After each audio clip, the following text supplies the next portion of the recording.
Hello again, ladies and gentlemen. I'm Joe Handy, the Android Authority app guy, and welcome back to Android Apps Weekly. This is episode number 154, so let's get started.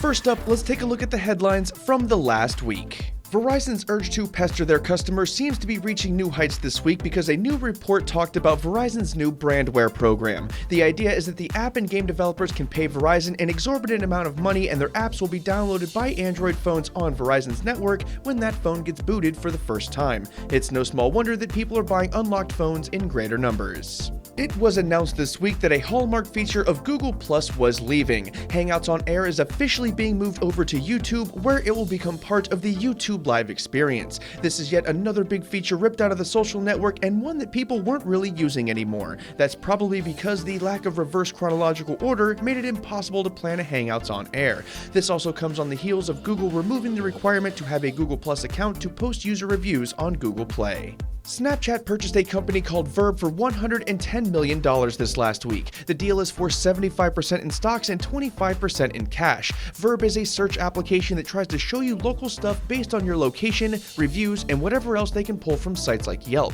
No one's really sure why Snapchat purchased the company, but the popular rationale is that Snapchat's search function sucks and they intend to improve it. And we'll see how that works out. It is worth noting that Verb won TechCrunch Disrupt in New York back in 2014. Google Play made a significant move this week by releasing a truly separate top charts for applications and for games. Previously, you could only see the top charts for apps and games, but the app section was essentially an ad hoc game section with a smattering of apps throughout. Now both sides are completely separate, so you can find apps or games instead of just games. This is great news and something that should have happened a really long time ago. The update is rolling out now, so everyone should have it sometime soon. With Duo released and Allo on the way, the big question has been what Google will do with Google Hangouts. A report this week indicated that Hangouts will continue to stick around after the release of the new chat apps, but it will be more focused on business use over time. We imagine that means that the service will be stripped of the more consumer-based features, with business features added in later. At least it'll still be around. For even more Android apps and games news, releases, and updates, including the latest Pokemon Go news, you can check out this week's newsletter, which is linked in the video description below. If you want to sign up for the newsletter, we have a form that you can fill out in the written companion, which is also linked in the video description below, and we'll send it to you every single Sunday.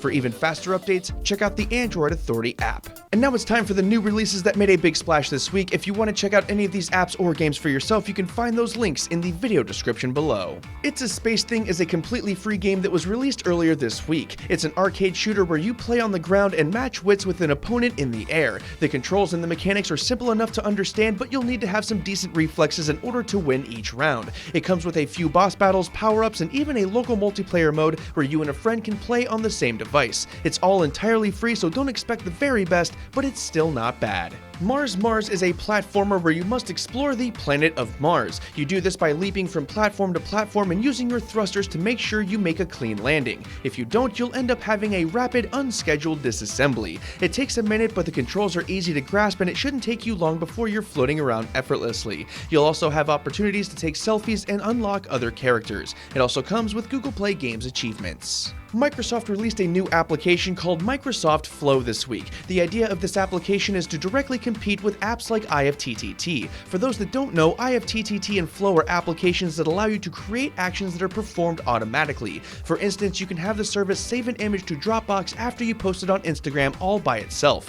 Yes, IFTTT is definitely superior in this space, but a little competition never hurt anyone. You can try out the application for free, but it is an alpha release and it's going to be buggy. Square Enix has released their latest puzzle game with Deus Ex Go. Much like Lara Croft Go, this game has you traversing puzzle maps in order to defeat the bad guys and clear the level. Unlike Lara Croft Go, this game features characters and environments from the Deus Ex games. The game features 50 story levels that you'll have to use various tactics to make your way through. The developers have also promised a new puzzle every day as part of their live content feature. It's $4.99, which is also exactly how much Lara Croft Go costs. Google Duo was released this week to extremely polar reviews. On one hand, it's a wicked simple video calling app that just works. On the other, most of us already have video apps that do this exact thing already. Unlike most video calling apps, Duo operates using your phone number, so there is no account setup. If you have someone's phone number and they have Duo, you can use this app to call them, which is just fantastically easy. Of course, we'll have to wait for Allo to come out before we can render final judgment, since the two applications are supposed to work together.